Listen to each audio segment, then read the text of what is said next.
নারীকুলে জন্ম পেয়েছি, কিন্তু মা এই যে আমরা নারীকুলে জন্ম পেয়ে আমার মায়েদেরকে বলছি সারা জীবন যে রান্না বান্না করে ছেলে মেয়েকে স্বামীকে খাওয়ানোর জন্য যে ভগবান এই পৃথিবীতে পাঠালো, নারীকুলে জন্ম দিল এইটার জন্য নয় গো। সারা জীবন তো রান্না বান্না করে ছেলে মেয়েকে খাওয়াই যাচ্ছে, কিন্তু আসলে আমাদের নারীদের ধর্মটা কি জানেন? আমাদের প্রত্যেকের উচিত সর্বপ্রথমেই হচ্ছে বাবা, আমাদের কিন্তু সর্বপ্রথম গুরু হচ্ছে কিন্তু আমাদের নিজ নিজ পিতামাতা। আদি গুরু হলেন পিতামাতা। আমাদের প্রত্যেকের উচিত আমাদের নিজের পিতামাতার চরণে প্রণাম করা, ভক্তি করা। কারণ প্রথম ভাগের বানান যেও না ভুলি, প্রথম ভাগের বানানটাকে তোমরা ঠিক রাখো, তাহলে দেখবে যে তোমাদের প্রথম ভাগের বানানটা বাবা দেখবেন, যদি কোনো একটা কথা লিখছি, কোনো একটা গল্প লিখছি, লিখতে লিখতে বাবা সর্বপ্রথমেই যদি ভুল হয়ে যায়, তাহলে বাবা বলুন তো সেই স্টেপটা, সেই কথাটা কি পরিপূর্ণ হবে? হবে না। তাহলে আমাদের উচিত প্রথম ভাগের অর্থাৎ আমাদের নিজ পিতামাতা আদিগুরু, তাদের চরণে প্রণাম করা, ভক্তি করা। কিন্তু এই যে মায়েরা, আপনারা এখন মনে মনে ভাবছেন এখানে তো শ্বশুর বাড়িতে তো আমার বাবা মা নেই। শুনুন, বাবা মা নেই কে বলেছে? শুধু যে নিজের বাবা মা যে গর্ভে ধারণ করেছে বলেই সেই আমার মা হলো, আর যে অন্যের সঙ্গে যে অন্য একটা অপরিচিত মানুষের সঙ্গে যে সংসার করছি, যাকে চিনতাম না জানতাম না বাবা তাকে আপন করে নিলাম, কিন্তু সেই মানুষটা যাদের জন্য সেই পৃথিবীতে এসেছে সেই মানুষটাকে যদি আপন না করতে পারলাম, তাহলে মা এই নারীকুলে জন্ম পাওয়াটা কিন্তু আমাদের বিফলে গেল। বাবা মা নেই, শ্বশুর বাড়িতে আছে শ্বশুর এবং শাশুড়ি। প্রত্যেকের উচিত শ্বশুর শাশুড়ির চরণে প্রণাম, ভক্তি করা।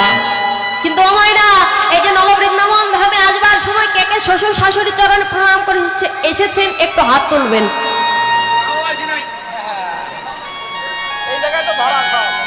শ্বশুর শাশুড়ির চরণে প্রণাম করে কে কে এসেছেন একটু হাত তুলবেন।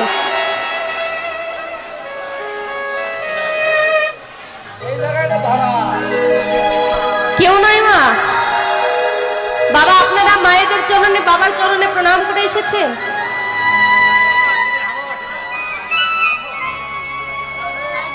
গৌর হরি বল। কেন মা শ্বশুর শাশুড়িকে পছন্দ হয় না? এই যে শুধু যে বাড়ির বৌমাদের বলছি সেটা কিন্তু নয়। শাশুড়ি এই জাগতিক জগতে কারা জানেন? যার বদনখানা দেখা মাত্র শ্বাস যায় উড়ি উড়ি, সেই হলো শাশুড়ি। গৌর হরি বল। বাবা যদি এক হাতে কিন্তু কখনো কোনোদিন তালি বাজে না বাবা। ভালো যদি বাঁচতে হয় তাহলে শাশুড়ি এবং বৌমাকে উভয়কে একই রকম, একই সমান পরিমাণ ভালোবাসতে হবে। দুজনের মধ্যে একই রকম মিল থাকতে হবে, তবেই তো বাবা ভালোবাসাটা হবে। ছেলের বউ এবং শাশুড়ি, তাদের মধ্যে যদি একটু বা যারা শাশুড়ি হয়েছেন তাদের বলছি, আপনার চাইতে তো আপনার বৌমার বয়স অনেক কম, আপনার মেয়ের সমতুল্য। তাহলে সেই মেয়েটাকে নিজের মেয়ে মনে করলে তাহলে কি হবে গো মা? নিজের মেয়ে মনে করে তাদেরকে বাড়িতে আনতে হবে। আবার দিদি ভাইদের বলছি, আমাদের প্রত্যেকের উচিত আমাদের শ্বশুর শাশুড়ির চরণে প্রণাম করা এবং আমাদের নিজ ধর্ম যেটা আমাদের প্রত্যেকে প্রতিনিয়ত ভগবানকে ভালোবাসা, ভগবানের পূজা অর্চনা করা। কিন্তু এই জগতে বাবা কয়জন আমরা ভগবানকে ভালোবাসি গো? ভালোবাসি তখনই যখন আমাদের একটু কিছু প্রয়োজন হয়, যখনই বিপদে পড়ি ভগবানকে ডেকে বলি, ভগবান এই বিপদ থেকে আমায় উদ্ধার করো। ভগবান বাড়ি দাও, গাড়ি দাও, টাকা দাও, ধন সম্পদ দাও, কিন্তু এর বিনিময়ে আমরা তো তোমায় কিছু দিতে পারবো না। তুমি শুধু দিয়ে যাও আর আমরা শুধু নিয়ে যাব। তুমি শুধু দিয়ে যাও, আমরা শুধু নিয়ে যাব, এর বিনিময়ে তো তোমায় আমরা কিছু দিতে পারবো না। হরি বল। আমাদের চাওয়া পাওয়াটা এমন। কিন্তু বাবা আমরা এই সংসার করব, সংসার ধর্ম করব, সংসারের মধ্য থেকেও আমাদেরকে কিন্তু ভগবানকে ভালোবাসতে হবে। এই যে হরিনাম কৃষ্ণ নাম করার কিন্তু বাবা কোনো টাইম নেই, কোনো সময় নেই, কোনো সময় নির্ধারিত করা নেই এই সময়ের মধ্যে তোমাকে হরিনাম করতে হবে। কি বাবা নির্ধারিত করা আছে? আমাদের কিন্তু এই কলিযুগে কিন্তু কোনো টাইম বাঁধা নেই যে হরিনাম কখন করতে হবে। উঠতে বসতে চলতে ফিরতে যখনই মন চাইবে তখনই আপনি হরিনাম করতে পারেন। বাবা এই যে মাঠের মধ্যে কাজ করছেন, ধান আবাদ করছেন বা চাষ আবাদ করছেন, সেইখানে বসে থেকেই সেইখানে কাজ করতে করতে যদি বদনে একটু হরিনাম কৃষ্ণ নাম বলা হয় তাহলে বাবা কিন্তু হরিনামটা বলা হয়ে যাবে। ও মায়েরা উঠানে ঝাড়ু দিচ্ছেন, ঝাড়ু দিতে দিতে যদি বদনে একবার হরিবল বলেন এতেই তো আমাদের লাভ হবে গো। উঠতে বসতে চলতে ফিরতে সব সময় হরিনাম করা যায়।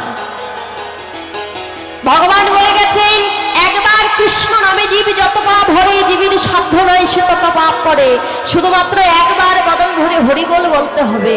কিন্তু বাবা হরিবল বলবো, হরিবল বলার মধ্যে যেন আকুলতা থাকে, যেন একটু প্রেম থাকে, একটু যেন ভক্তি থাকে। সারা দিন রাত্রি হরিনাম জপ করতে হয় না গো। যদি একবার যদি কেউ প্রেম ভক্তি দিয়ে হরিনামটা বলার মতো বলতে পারে। গৌড় হরিব ভগবান বলছে কলিহত জীব তোমরা তোমাদের সংসারে রাখো তোমাদের দেহখানা, আর তোমাদের মনখানা আমার চরণে সঁপে দাও। হাতে করো গৃহকর্ম, মুখে বলো হরি, অনায়াসে পার হয়ে যাবে তুমি ভব নদী পারি। গৌড় হরিব হাতে করতে হবে আমাদের গৃহকর্মার কমন ভরে নাম করতে হবে। তাই আজকে সেই সময় আজকে নদিয়ার মধ্যেও গৌড় হরি আমার অন্তরঙ্গ ভক্তগণদের নিয়ে হরিনাম সংকীর্তন করছে। ভক্তের দ্বারে দ্বারে গিয়ে হরিনাম কৃষ্ণ নাম বিতরণ করছে। তাই আজকে আমরা প্রত্যেকে একটু এই সময়টা যখন পেয়েছি আমরা প্রত্যেকে হরিনাম কৃষ্ণ নাম করব।